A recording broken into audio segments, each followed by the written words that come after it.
Hello and welcome back to this course. This is the episode of this course, and in this video we will be exploring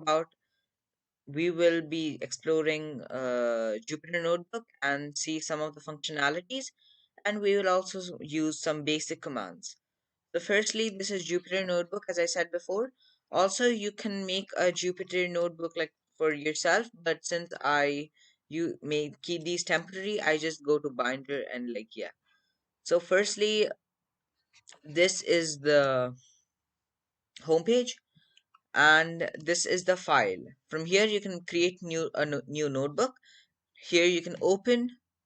You can make a copy, save as to save to your computer, to rename, save and checkpoint, to revert to checkpoint, print preview, download, like you can download this notebook, trust a notebook, and close and halt. That's from the file tab. From here, as you can see, this is the save and checkpoint. This is to insert a cell, which is like where you can program. So this is a cell. This is to cut the cell. This is to copy selected cell. This is to paste the cells below.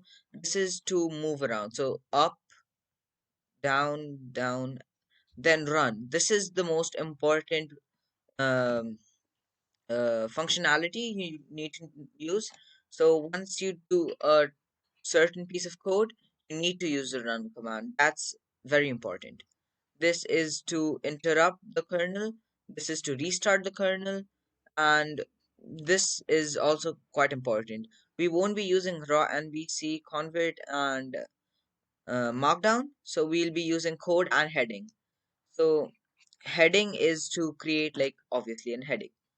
Firstly, let me go ahead and cut as I won't be needing this. So we have seen some of the functionalities. Now let's start. Firstly, I'll show you how to use the print command, which is probably the most important command in Python.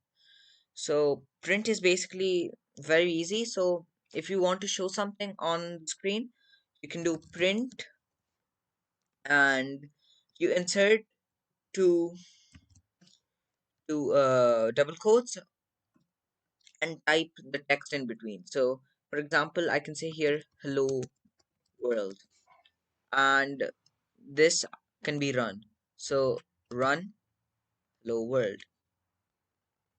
Well, some of you may ask why we can't do print hello world. Why we can't do this? Some of you might say this is also possible, but in fact, it's not. As you will soon see, we will get a syntax error, I think, or a name error. I think a name error, a syntax error. Yeah, syntax error. So we got a syntax error because we need to follow the syntax. Syntax is basically the grammar of a certain language. So, like, there is syntax in English, like, you have to put a full stop after the end of a sentence and start a sentence with a capital letter. There is syntax in Python as well. So, we would also could have gotten a name error because this is not defined, and we'll soon see. So the third episode is going to be all about errors, which is extremely important. So yeah, that's the print command. Now we will explore about numbers, printing numbers. Print, say you want to print a number. So print 3. Should this work or should not this not work? Let's run it. This works. So firstly, let's cover data types. There are a few data types, and the most important ones you need to know are the four. I think that's a string, an integer, a float, and a boolean. So integer is a whole number. That's it. That's it. um Booleans are true or false. Strings are text. This is a string. This is a integer. Floats are numbers with decimal points. It's not very hard. Print 3.0. This is a, a integer, but we have written it as a float, so we get this. We can also use the type function to find the data type of a certain thing.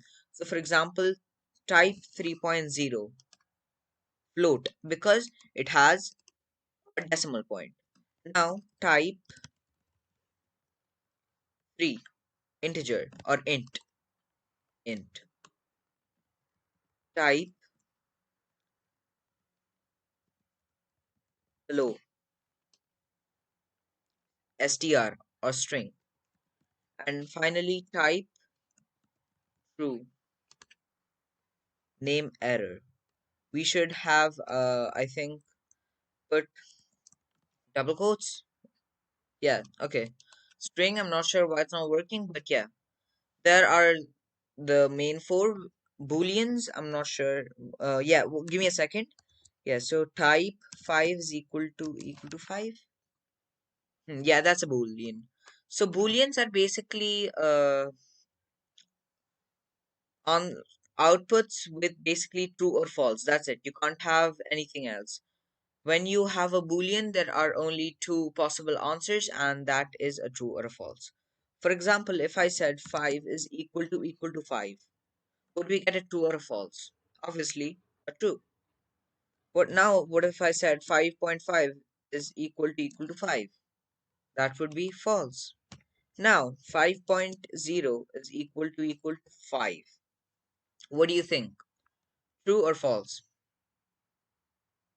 Let's run it and see. True. Although these two are different data types, they are basically the same thing. Now, what about 5 as a string compared with a integer? False. Strings are looked upon completely differently. So that's basically the four main types. Now I encourage you to use the print function and the type function a bit more on your own so you can actually grasp the concept pretty well. And yeah, that's pretty much it. Thank you for watching. See you in the next episode.